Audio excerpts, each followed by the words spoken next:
Hello everyone, welcome to my channel. आज हम इस वीडियो में एक बहुत ही इंपॉर्टेंट कॉन्सेप्ट डिस्कस करने वाले हैं, दैट इज जो हमारा हाइड्रोजन स्पेक्ट्रम है, इसमें वेवलेंथ क्या है एंड वेव नंबर क्या है, इसको किस प्रकार से हम निकाल सकते हैं, उसके लिए एक इंपॉर्टेंट फॉर्मूला डिराइव करेंगे। सो ये जो डेरिवेशन है बहुत ही इंपॉर्टेंट है for 11th 12th and BSc level के एग्जामिनेशंस के लिए। सो पिछले वीडियोस में हमने हाइड्रोजन स्पेक्ट्रम के बारे में डिटेल में डिस्कस किया है। अगर आपने वीडियो नहीं देखा है तो उसके लिए आपको आई बटन में लिंक मिलेगा, आप जाके देख सकते हैं। सो हाइड्रोजन स्पेक्ट्रम बहुत ही इंपॉर्टेंट कॉन्सेप्ट है for atomic structure and periodic properties जो यूनिट है उससे रिलेटेड। सो पिछले वीडियोस में हाइड्रोजन स्पेक्ट्रम क्या है, इसके जो लाइन स्पेक्ट्रा है, इसके सही सीरीज ऑफ लाइंस में किस प्रकार से इंटरप्रेट करते हैं, हमने डिटेल में डिस्कस किया है। तो उसके लिए आपको वीडियो मिलेगा, आप डिटेल वाले वीडियो देख सकते हैं। यहाँ पे हम इसका जो बेसिक है उसको एक बार रिकॉल कर लेते हैं, उसके बाद आपको ये डेरिवेशन इजिली समझ में आएगा। सो बेसिकली हाइड्रोजन स्पेक्ट्रम क्या होता है, कोई भी हमारा एटम्स है या कोई भी मॉलिक्यूल्स है। सो ये जो एटम्स या मॉलिक्यूल्स है तो इसके इनर सेल में जब कोई इलेक्ट्रॉन्स है, सो इस इलेक्ट्रॉन को कोई एनर्जी प्रोवाइड किया जाता है, तो ये इलेक्ट्रॉन एक्साइटेड होके आउटर सेल में चले जाते हैं। एंड जब आउटर सेल से फिर ये रिलैक्सेशन प्रोसेस होता है, जब ये पुनः इनर सेल में वापस आते हैं तो एक प्रकार के रेडिएशंस को एमिट करते हैं। इन्हीं को ही स्पेक्ट्रम, एमिशन स्पेक्ट्रम कहा जाता है। सो इसी स्पेक्ट्रम के बारे में हम इस वीडियो में डिटेल में डिस्कस करेंगे।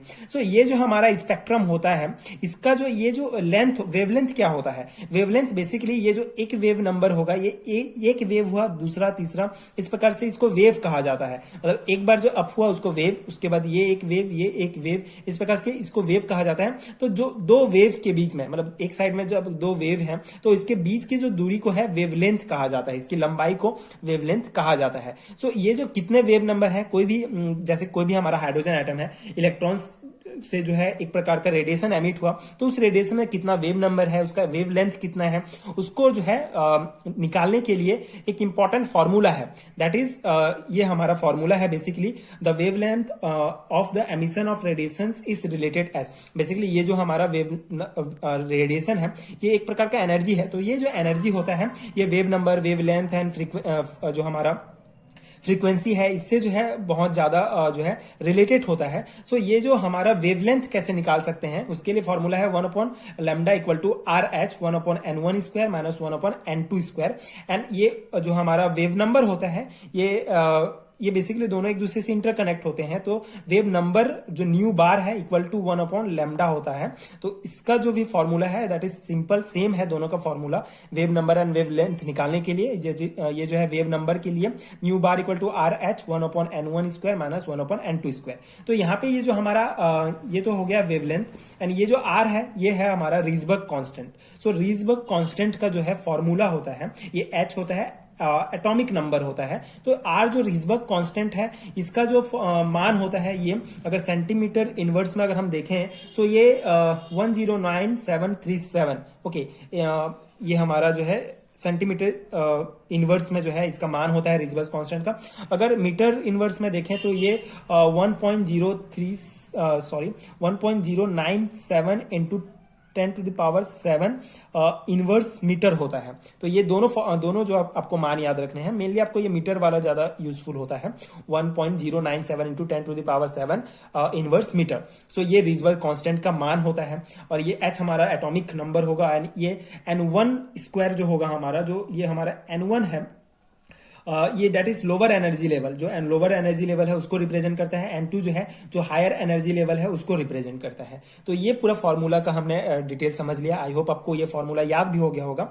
ये फॉर्मूला अगर आपको डायरेक्ट न्यूमेरिकल क्वेश्चंस पूछा जाता है तो वहां पे आपको काफी यूजफुल होगा, वहां पे आप डायरेक्ट फॉर्मूला लगा के जो है निकाल सकते हैं। लेकिन 11th 12th या बीएससी लेवल के एग्जामिनेशंस में जब थ्योरी एग्जामिनेशंस के लिए आप अपेयर होते हैं तो वहां पे इसका डेरिवेशन पूछा जाता है कि आप किस प्रकार से इस फॉर्मूला को निकालेंगे, डिराइव करेंगे। सो उसके लिए एक इंपॉर्टेंट डेरिवेशन है, उसको हम डिस्कस करते हैं। So the spectrum has been interpreted by Bohr from Bohr model of atoms. So इसके लिए हमको बोहर मॉडल ऑफ एटम्स का जो है के बारे में समझना होगा। सो बोहर मॉडल ऑफ एटम्स है, इसको हम आगे वीडियोस में डिस्कस करेंगे। इस बेसिकली इस फॉर्मूला को डिराइव करने के लिए आपको एक चीज याद रखना है, बोहर मॉडल के एटम्स के जो बोहर ने जो एनर्जी का जो फॉर्मूला दिया था, that is E equal to -2π² mz² E4 upon n² h²। तो ये जो फॉर्मूला है बहुत इंपॉर्टेंट है। अगर आप ये फॉर्मूला आपको याद है तो इजिली ये फॉर्मूला आप डिराइव कर सकते हैं। तो आपको बोहर के द्वारा दिया गया ये एनर्जी का फॉर्मूला याद रखना है। सो ये तो इसको जो है हम दो प्रकार से लिखेंगे।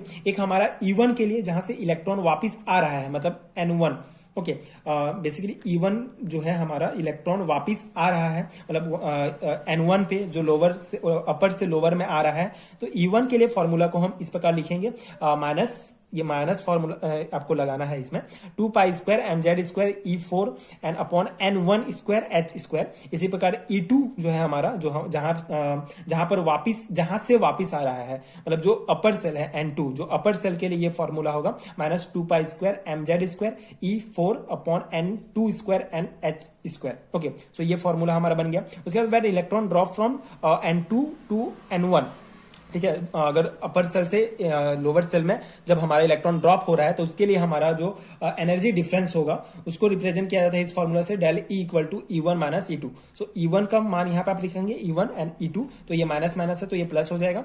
तो इसके बाद क्या होगा, यहाँ पे कॉमन निकालेंगे, ठीक है। इस दोनों में कॉमन है हमारा 1 अपॉन n1² - 1 अपॉन n2², ये कॉमन हम निकालते हैं। ये n1 एंड ये n2 इसको कॉमन निकालेंगे। h मतलब कॉमन, मतलब यहां से आप देखेंगे कि ये 2π² mz² E4 ये कॉमन है तो ये बाहर आएगा, उसकी जगह एक आएगा। उसके बाद यहां से जो है H2 कॉमन है तो H2 बाहर आएगा। तो इस प्रकार से हमारा फॉर्मूला बनेगा। अब यहाँ पे जो हमारा ये डेल E है, ये बराबर होता है हमारा जो डेल E है, ये इक्वल होता है h न्यू या फिर h न्यू बार c के बराबर होता है। सो h न्यू बार c से हम जो है रिप्लेस करेंगे डेल E को। सो उसमें हम फिर इस प्रकार से ये 2π² mz² E4 जो मान है हमारा उसी को लिखना है। तो ये जो hc है ये यहाँ पे आ जाएगा, तो ये h क्यूब c हो जाएगा एंड जो हमारा न्यू बार इक्वल टू ये फॉर्मूला बन जाएगा। उसके बाद यहाँ पे हमारा ये जो है RH जो रिजबर्ग कांस्टेंट है उसके बराबर होता है बेसिकली यहाँ पे, इसीलिए हम इसको यहाँ पे RH रखेंगे। तो इस प्रकार से हमारा न्यू बार बराबर ये फॉर्मूला हमारा निकल जाएगा वेव नंबर के लिए या वेव लेंथ के लिए हम इसको निकाल सकते हैं। तो यहाँ पे यहाँ पे जो है आपको याद रखना है कि जो RH है ये बेसिकली इसके बराबर होता है। और ये क्या है, ये हमारा जो है एनर्जी का फॉर्मूला है जो बोहर के द्वारा दिया गया था। So the value of RH obtain by Bohr model and in the empirical relation given earlier in the same. So ये जो हमारा रिजबर्ग कांस्टेंट है, जो RH का जो हमको मान, जो वैल्यू जो प्राप्त होता है, ये मेनली बोहर मॉडल से हमको प्राप्त होता है। ये यहाँ से प्रूफ होता है। तो इस प्रकार से रिजबर्ग कांस्टेंट जो हमारा इसका मान होता है 1.097 into 10⁻⁷ inverse metre, okay, metre inverse. तो ये जो फॉर्मूला आपको याद रखना है। तो इस प्रकार से ये डिराइव कर सकते हैं आप ये वेव नंबर के लिए फॉर्मूला। तो एक बहुत इंपॉर्टेंट है थ्योरी एग्जामिनेशंस के लिए ये फॉर्मूला। बाकी आपको ये अगर ये फॉर्मूला याद है तो आप न्यूमेरिकल क्वेश्चंस बना सकते हैं। तो इस प्रकार से आप इसको डिराइव करेंगे। Thus spectrum in H atom arise from dropping of electron from higher orbit to lower orbit, example it is emission spectrum. ये एमिशन स्पेक्ट्रम को बताया गया है बेसिकली। ओके, सो इस प्रकार से ये हमारा कंप्लीट होता है हाइड्रोजन स्पेक्ट्रम के बारे में। दो वीडियोस, एक वीडियो में हमने बेसिक कॉन्सेप्ट समझा, ये दूसरे वीडियोस में हमने इसका डेरिवेशन समझा। सो ये दोनों बहुत इंपॉर्टेंट है आपके बीएससी एंड 11th-12th के सिलेबस में भी ये आपको मिलेगा। तो इसमें क्वेश्चन बेसिकली किस प्रकार से पूछा जाता है, बहुत सिंपल क्वेश्चन पूछे जाते हैं। लॉन्ग टाइप में भी कभी कभी पूछा जाता है, explain the line spectra of hydrogen atom. तो आप ये पूरा कॉन्सेप्ट समझा सकते हैं। Describe the emission spectra of hydrogen atoms, emission spectra या लाइन स्पेक्ट्रा जो भी पूछा जाए आपको यही कॉन्सेप्ट समझाना है। सो ये इंपॉर्टेंट कॉन्सेप्ट है। आई होप आपको समझ में आया होगा एंड आपके एग्जाम प्रिपरेशंस के लिए नोट्स हेल्पफुल हुए होंगे।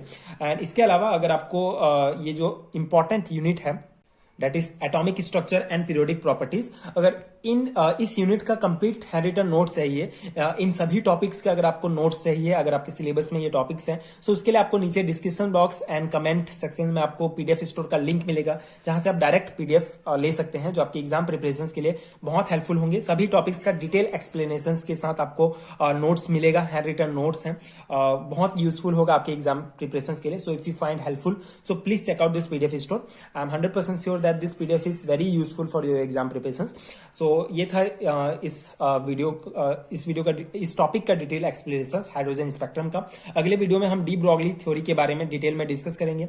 सो अगर वीडियो हेल्पफुल रहा होगा तो आगे की वीडियोस देखने के लिए प्लीज चैनल के साथ जुड़े रहिए। प्लीज सपोर्ट कीजिए, like and subscribe to my channel, and thank you so much for watching.